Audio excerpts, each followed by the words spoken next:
皆さんこんにちは、ウプ主のシュラウドです。皆さんこんにちは、アシスタントのシュラミです。今回はこちら。NGXT の H5 フロー RGB になります。NGXT って、あの NGXT？はい、今回は NGXT さんからご提供いただきました。で、今回はこちらの H5 フロー RGB をレビューしていくのですが、こちらはなんと今年9月に新しくなったモデルなんですよね。なので今回は何が新しく変わったのかなども見ながら、このケースを使って白くてかっこいいパソコンを作っていこうかなと思います。もしこの動画が少しでも参考になったら、ぜひ評価、チャンネル登録よろしくお願いします。それでは行ってみましょう。それではこのケースの特徴から、こちらのケースは性能と美しさを兼ね備えたケースとなっています。まずデザインですが洗練された浮遊デザインで、エアフローを最適化し、冷却性能を向上させています。最大幅 277mm の EATX サイズのマザーボードまで対応となっていますが、本体サイズが幅 225× 奥行き 430× 高さ 465mm となっており、ミドルタワー型のパソコンケースです。デスクのサイズによっては載せられるサイズですね。で、何が新しくなったの？そうですね、新しくなったところも説明していきましょう。ではまずはサイドパネルを外します。サイドパネルはネジがないのでツールレスで開けることが可能です。で、新しくなったところですが、前回までの H5 には下部に斜めの 120mm ファンがあり、そこから吸気を行ってました。新モデルでは本体左側の下部全体及び底面の広い範囲をメッシュ仕様にすることで、120mm ファン ×2 による底面吸排気を行えるようになりました。そのため、グラボ周辺のエアフローが改善されたみたいです。続いての改良点はサイズです。QH5 フロー RGB のサイズは幅 227mm × 奥行き 446mm × 高さ 464mm でしたが、新しい H5 フロー RGB は幅 225× 奥行き 430× 高さ 465mm となっています。本体サイズを小型化しつつ拡張性を拡大した形となっています。また本体の右側にある裏配線スペースは、従来モデルよりも奥行きが 5.7mm 広くなり再圧部が 28.7mm となっています。最後に搭載できるラジエーターも変わっており、QH5 フロー RGB の対応ラジエーターはフロント 280mm、トップ 240mm まででしたが、新しい H5 フロー RGB はフロントが 360mm まで対応となりました。360mm 簡易水冷まで対応したのですが、新しい H5 フロー RGB には今映像でも出ている、3つの 120mm の RGB ファンを合体させた一体型の連結ファンが使用されており、これを外すのはもったいないような気もします。ちなみにこちらの一体型の連結ファンですが、単品販売の F360RGB コアというのがあるのですがこちらとは仕様が若干異なるパソコンケース付属用バージョンみたいです。ということで H5 フロー RGB の特徴のご紹介でした。ちなみにこれいくらなの？こちらは動画編集時点で Amazon で21,394円で販売しており、一体型の RGB ファンがないモデルだと16,040円で販売しておりました。5,000円の差であれば一体型 RGB ファンが付いているモデルの方が見た目もかっこいいしいいかもしれませんね。ではこのケースを使って実際にパソコンを組んでいきましょう。シュラララ。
ということで NGXT の H5 フロー RGB を使って白いゲーミングパソコンを作成しました。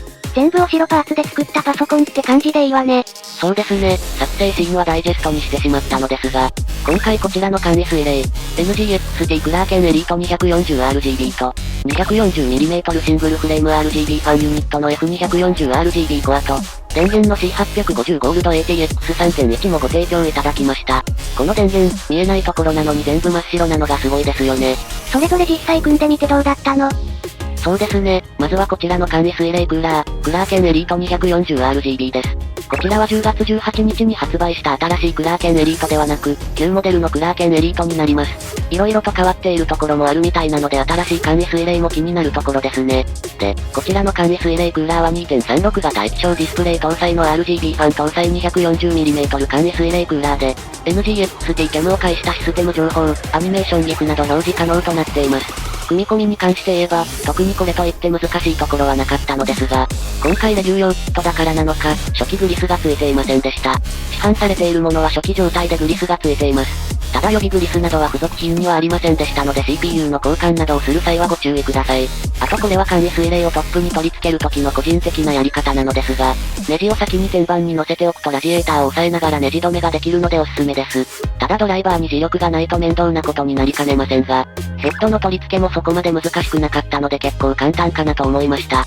ただ一点、この水冷ヘッドには付属のケーブルを挿す必要があるのですが、撮影の時は見た目を気にしてケーブルを後回しにしたのですが、これは先に付けておいた方が後々楽です。説明書にも9ページに取り付けの話が先にあり、そこにはケーブルのことは書いてなく、その後、20ページにケーブルのことが書いてあったので後から取り付けたのですがケースに入れちゃうとかなり狭いのでご注意ください。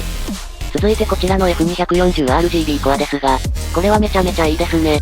120mm ファンが2連結になっているので乗せるだけで 240mm 分のファンとして扱えるので、設置もネジ4本と簡単ですし見た目もかなりスッキリしている印象です。ユーザーの方の心配なところとしては、ファンが1個壊れたらどうするんだろうってところですかね。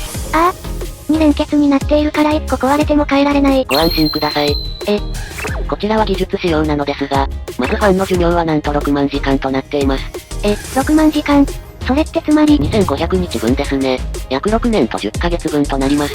24時間稼働でそれだけ動いてくれれば十分ね。さらに保証も5年ついているのでかなり安心かなと思います。そこまで保証書持ってられるかな？まあなのでこのファンに関しては色々と心配しなくてもいいかなと思いました。最後は電源、C850 ゴールド ATX3.1 です。こちらは本体もケーブルも真っ白なので白パソコンを作りたいって人には見た目もいいかなと思います。80プラスゴールド認証取得で 850W 電源ユニット、12V ハイパワー搭載なので最新の GPU にも対応しています。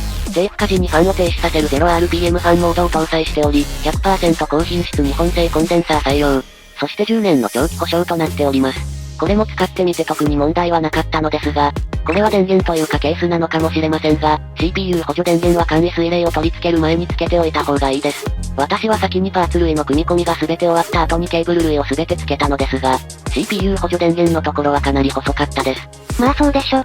なので皆さんも組み込む際は CPU 補助電源はなるべく早めに付けておきましょう。ということでご提供いただいたパーツ類のご紹介でした。あと一つ。こちらの RGB& ファンコントローラー V2 もいただきました。こちらで今回の簡易水冷と F240RGB コアなどを全て接続して RGB とファンの制御を一括でできるようになります。なんでこの映像ないの？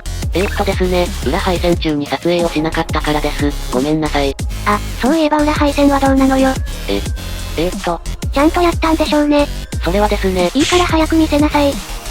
一応こんな感じにまとめました。まあまあね。一応ケーブルを乗せるレールとかもあったので裏配線自体はかなりしやすいかなと思います。あれ？はい。これなんで上しか映ってないの？それはですね。カメラを下げなさい。はい。来たな。シュラララ。それでは最後にこのパソコンで簡単に検証もしてみました。マザーボードの BIOS や Windows、ドライバーは最新のものにしてあります。シネベンチを回すのにファンとポンプに関してはパフォーマンスモードでやってみました。ということでシネベンチ R23 からやってみましょう。いくら最新 BIOS で発熱を抑えたとはいえ、Core i9-12900K を 240mm の簡易水冷で冷やせるのかしら。では結果を見てみましょう。まずはスコアからマルチが25,688ポイントと25,762ポイント、シングルが1,887ポイント。温度に関してはアイドル時が29度、最高温度は87度と98度でした。240mm の簡易水冷でも100度いかなかったの？そうなんです。簡易水冷の設定をパフォーマンスにした結果、なんと100度いかなかったんですよね。パフォーマンス以外にもサイレントっていうモードがあるのですが、その場合は100度になりましたが、それでも 240mm の簡易水冷でここまで冷やせるならすごいわね。かなり十分かなと思います。では次。続いては FF14 ベンチマーク。解像度は 4K の最高設定で回してみました。GPU に関しても60度台なので発熱具合としては問題ないですね。結果はこちら。スコアは12,688、平均 FPS が 89.19、最低 FPS が55、評価はとても快適でした。4K 最高設定でここまで FPS が出ればとりあえず色々と十分かなと思いました。CPU も GPU も温度的にも問題なさそうだしね。ですね。ということで今回は、NGXT の H5 フロー RGB-V2 のご紹介でした。あんた的にはどうだった？白くて、綺麗で、性能も強いパソコンができたんじゃないかなと思います。エアフローも改善されて発熱が気になるパーツにもしっかりと風が当たっているんじゃないかなと思います。まあ確かに見た目もいいし、なかなか良さそうね。ということで本日はここまで。もしこの動画が少しでも参考になったら、ぜひ評価、チャンネル登録よろしくお願いします。ご視聴ありがとうございました。シュラララじゃんけん、じゃんけん。ポン。またねー。